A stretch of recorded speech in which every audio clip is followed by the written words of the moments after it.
ಕಥೆ ನಿರ್ಮಾಪಕರದು ಅಂದ್ರೆ ಈ ಬ್ಲಡ್ ಕಾನ್ಸೆಪ್ಟ್ ಅನ್ನೋದು ಇದೆಯಲ್ಲ, ನನಗೆ ಆಶ್ಚರ್ಯ ಆಯ್ತು. ಯಾಕಂದ್ರೆ ಅವ್ರು ಸಿನಿಮಾದವ್ರು ಕೂತ್ಕೊಂಡು ಕಥೆ ಬರೆಯೋದು ಸಹಜ. ಬಟ್ ಅವರು ಬ್ಯಾಂಕಲ್ಲಿ ಕೆಲಸ ಮಾಡೋರು, ಅಂಥವ್ರಿಗೆ ಇಂಥ ಒಂದು ಥಾಟ್ ಬರೋಕ್ ಸಾಧ್ಯ. ಕಥೆ ತಗೊಂಡ್ಬಂದ್ರು, ಕಥೆ ಬಹಳ ಚೆನ್ನಾಗಿತ್ತು, ಆದಿ ಮಾಡಿದ್ರೆ ಚೆನ್ನಾಗಿರುತ್ತೆ ಅಂತ ಅವರೇ ಸಜೆಸ್ಟ್ ಮಾಡಿದ್ರು. ಸೊ ಆ ಕಥೆನ ಯಾವ ರೀತಿ ಜನಕ್ಕೆ ತಲುಪಿಸ್ಬೇಕು ಅನ್ನೋದು ತುಂಬಾ ಸಣ್ಣ ಕಥೆ ಅದು. ಅದನ್ನ ನಾವು 2 ಗಂಟೆ ಕಥೆ ಹೇಳ್ಬೇಕಾದ್ರೆ ಅದು ತುಂಬಾ ಚಿತ್ರಕಥೆನೆ ತುಂಬಾ ಬಿಗಿಯಾಗಿ ಮಾಡ್ಕೊಳ್ಬೇಕು. ಆಮೇಲೆ ಇದು ಸ್ವಲ್ಪ ಯಾಮಾರಿದ್ರು ಅದು ಡಾಕ್ಯುಮೆಂಟ್ರಿ ತರ ಆಗ್ಬಿಡುತ್ತೆ, ಅದು ಸ್ವಲ್ಪ ಭಯ ಆಯ್ತು. ಹಾಗಾಗಿ ಸ್ಕ್ರೀನ್ ಪ್ಲೇಗೆ ತುಂಬಾ ಸಮಯ ತಗೊಂಡ್ವಿ. ದಾಖಲೆಗಳನ್ನು ಒಂದಷ್ಟು ಕಲೆಕ್ಟ್ ಮಾಡಿದ್ವಿ, ಏನೇನು ಮಾಹಿತಿಗಳನ್ನು ಬೇಕು ಎಲ್ಲ ಕಲೆಕ್ಟ್ ಮಾಡಿದ್ವಿ. ಆ ಮಾಹಿತಿಗಳನ್ನ ಕಲೆಕ್ಟ್ ಮಾಡಿದ್ಮೇಲೆ ಸಂಭಾಷಣೆ ಬರೆಯಕ್ಕೆ ಹೋದ್ವಿ. ಒಂದೊಳ್ಳೆ ಸಿನಿಮಾ ಆಯ್ತು, ಸ್ಕ್ರಿಪ್ಟ್ ತುಂಬಾ ಚೆನ್ನಾಗಿ ಬಂತು, ಸಿನಿಮಾ ಚೆನ್ನಾಗಾಯ್ತು.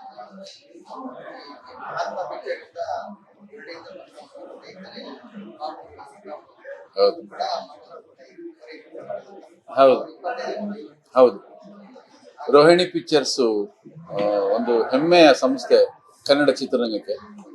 ಯಾಕೆಂದ್ರೆ 100 ಚಿತ್ರಗಳನ್ನ ಮಾಡಿದಂತ ಒಂದು ಸಂಸ್ಥೆ ಯಾವ್ದಾದ್ರು ಇದ್ರೆ ಕನ್ನಡದಲ್ಲಿ, ದಕ್ಷಿಣ ಭಾರತದಲ್ಲಿ ಇದೆ, ರಾಮಾನಾಯ್ಡು ಅವ್ರು ಮಾಡಿದ್ದಾರೆ. ಕನ್ನಡದಲ್ಲಿ 100 ಚಿತ್ರಗಳನ್ನು ಮಾಡಿದ್ದು ರೋಹಿಣಿ ಪಿಕ್ಚರ್ಸ್, ರೋಹಿಣಿ ಸಂಸ್ಥೆ.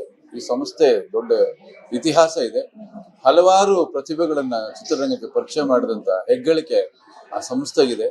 ಆ ಸಂಸ್ಥೆಯಿಂದ ನಾನು ಬಂದಿದ್ದೀನಿ ಅಂತ ಹೇಳೋದಕ್ಕೆ ನಾನು ಹೆಮ್ಮೆ ಪಡ್ತೀನಿ. 1986ರಲ್ಲಿ ನಾನು ಚಿತ್ರರಂಗಕ್ಕೆ ಪಾದಾರ್ಪಣೆ ಮಾಡಿದ್ದು. ರೋಹಿಣಿ ಪಿಕ್ಚರ್ಸ್, SV ರಾಜೇಂದ್ರ ಸಿಂಗ್ ಬಾಬುರವರು ನಿರ್ಮಾಪಕರು, ಭಾರ್ಗರ್ ಅವರು ನಿರ್ದೇಶಕರು.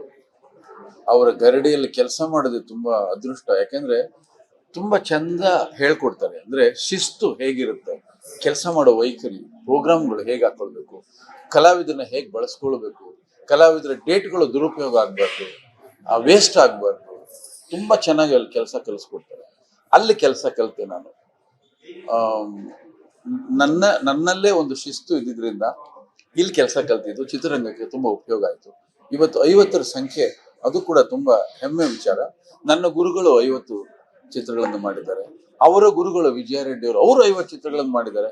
ನಾನು 50 ಚಿತ್ರವನ್ನ ಪೂರೈಸಿದ್ದೀನಿ. ಇದು ತಂದೆ ಮಗ ಮೊಮ್ಮಗ ಆ ಥರದ್ದೊಂದೇನೋ ಗುರು ಪರಂಪರೆ. 50 ಚಿತ್ರಗಳನ್ನ ಪೂರೈಸಿದ್ದೀವಿ. 50ನೇ ಚಿತ್ರ ಒಂದು ಭಿನ್ನವಾದ ಕಥಾವಸ್ತುವನ್ನ ಆಯ್ಕೆ ಮಾಡಿಕೊಂಡು ಸಿನಿಮಾ ಮಾಡಿದೀವಿ. ಪ್ರೇಕ್ಷಕರಿಗೆ ಇದು ಹೊಸ ಅನುಭವವನ್ನ ಕೊಟ್ಟಿದೆ.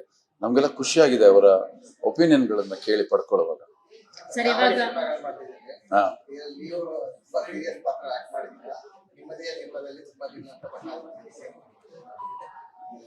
ಕಲಾವಿದ ಎಲ್ಲವನ್ನೂ ಮಾಡ್ಬೇಕು, ಅವನೇ ಕಲಾವಿದ.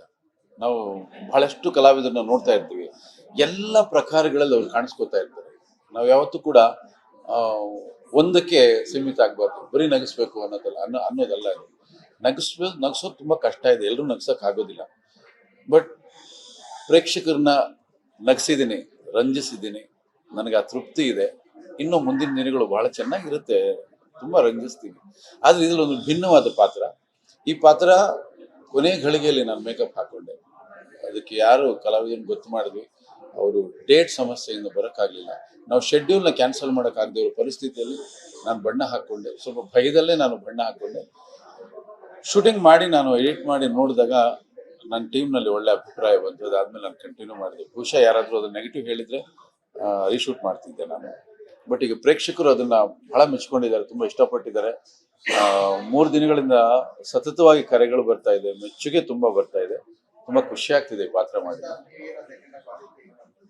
ಕಥೆ ಹೀರೋ ಇದು. ಯಾಕೆಂದ್ರೆ ಭಾರತ ಚಿತ್ರರಂಗದ ಇತಿಹಾಸದಲ್ಲಿ ಈ ತರದೊಂದು ವಸ್ತುನ ಇಟ್ಕೊಂಡು ಯಾರು ಸಿನಿಮಾ ಮಾಡಿಲ್ಲ. ಇದು ಸಿನಿಮಾ ಕಥೆ ಅಲ್ಲ, ಇದು ಪ್ರತಿಯೊಬ್ಬರಿಗೊಂದು ಎಚ್ಚರಿಕೆ ಗಂಟೆ. ನಾವಿಲ್ಲಿ ಹೇಳಕ್ ಹೊರಟಿರೋದು ಅಷ್ಟೇನೆ, ಇಲ್ಲಿ ಏನೂ ದೊಡ್ಡ ವೈಭವೀಕರಣ ಅಲ್ಲ. ತುಂಬಾ ಹುಷಾರಾಗಿರ್ಬೇಕು. ಬ್ಲಡ್ ಅನ್ನೋದು ನಮ್ಮ ದೇಹದಲ್ಲಿ ಬಹಳ ಸೂಕ್ಷ್ಮವಾದಂತ ಒಂದು. ಬ್ಲಡ್ ಹೋಯ್ತು ಅಂದ್ರೆ ಜೀವ ಹೊರಟೋಗುತ್ತೆ. ಬ್ಲಡ್ಗೋಸ್ಕರ ಅಲಿತಾ ಇರ್ತೀವಿ. ಕೆಲವು ಗ್ರೂಪ್ ಬ್ಲಡ್ಗಳೇ ಸಿಗೋದಿಲ್ಲ. ಆದ್ರೆ ಅಂತ ಬ್ಲಡ್ಗಳ ಹಿಂದೆ ದೊಡ್ಡ ದಂಧೆ ನಡೀತಾ ಇದೆ ಅನ್ನೋದೇ ಈ ಚಿತ್ರದ ಹೈಲೈಟ್ ಅದು. ಹಾಗಾಗಿ ಪ್ರೇಕ್ಷಕರು ಎಚ್ಚೆತ್ಕೊಳ್ಬೇಕು.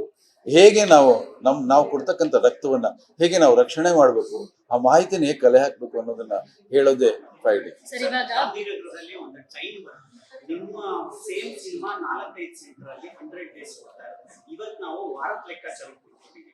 ಈ ಬದಲಾವಣೆಗಳು ಬಹಳ ಸೃಷ್ಟಿಕರ್ತನಾಗಿ ಕಾಣಿಸುತ್ತೆ. ಇಲ್ಲ, ಅದೊಂದು ದೊಡ್ಡ ಬದಲಾವಣೆ. ಎಲ್ರಿಗೂ ಆಶ್ಚರ್ಯ ಆಗ್ತಾ ಇತ್ತು. ಮೊದಲೆಲ್ಲ ಏನು ಅಂದ್ರೆ ಸಿನಿಮಾ ಬಿಡುಗಡೆ ಆಗೋದು ಭಾನುವಾರ ಆಗಿ ಸೋಮವಾರ ಪಿಕಪ್ ಆಗೋದು. ಸಿನಿಮಾ ಸೋಮವಾರ ಪಿಕಪ್ ಆಗ್ತಿತ್ತು.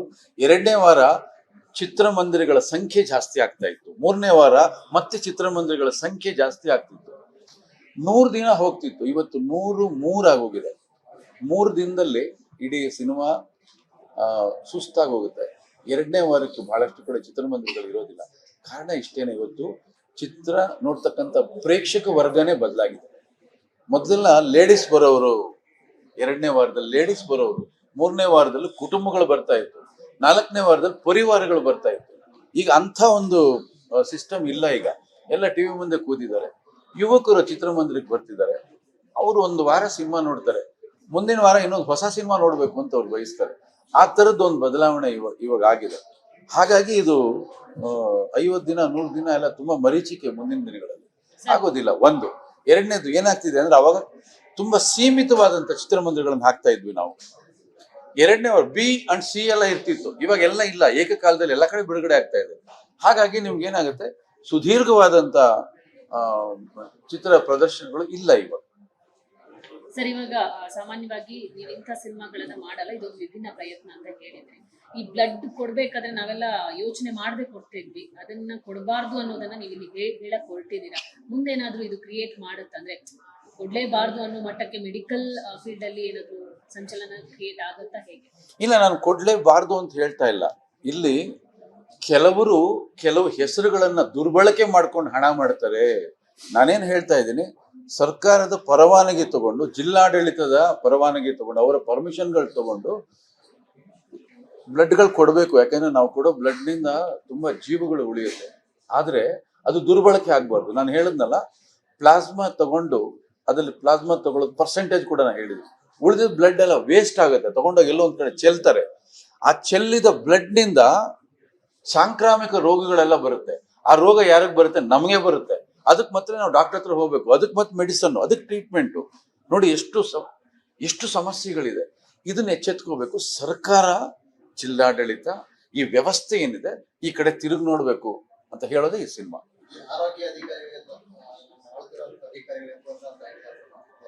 ಇಲ್ಲ, ಖಂಡಿತವಾಗ್ಲು ಇದೊಂದು ಒಳ್ಳೆ ಮೆಸೇಜ್ ಕೊಟ್ಟಿದೀವಿ. ಅವ್ರಿಗೆಲ್ಲ ಮುಟ್ಟಿದ್ರೆ ಬಹುಶಃ ಎಚ್ಚೆತ್ಕೋತಾರೆ ಅವರು. ಖಂಡಿತ ತೋರಿಸ್ತೀವಿ. ಧನ್ಯವಾದಗಳು. ಚಿತ್ರಕ್ಕೆ ಒಳ್ಳೆ ವಿಮರ್ಶೆಗಳನ್ನ ಕೊಟ್ರಿ ನೀವೆಲ್ಲ ಕೂಡ. ತುಂಬಾ ಧನ್ಯವಾದಗಳು. ತುಂಬಾ ಖುಷಿ ಆಯ್ತು. ಬಹಳಷ್ಟು ಒಳ್ಳೆ ವಿಮರ್ಶೆಗಳು, ಕೆಲವು ಪ್ರಮುಖ ಪಾಯಿಂಟ್ಗಳನ್ನ ಅದನ್ನ ಒತ್ತಿ ಹೇಳಿ ಅದನ್ನ ನೋಟ್ ಮಾಡಿದಿರಿ. ಅದೆಲ್ಲ ನಮ್ಗೆ ತುಂಬಾ ಖುಷಿ ಆಯ್ತು. ಧನ್ಯವಾದಗಳು. Thank you very much.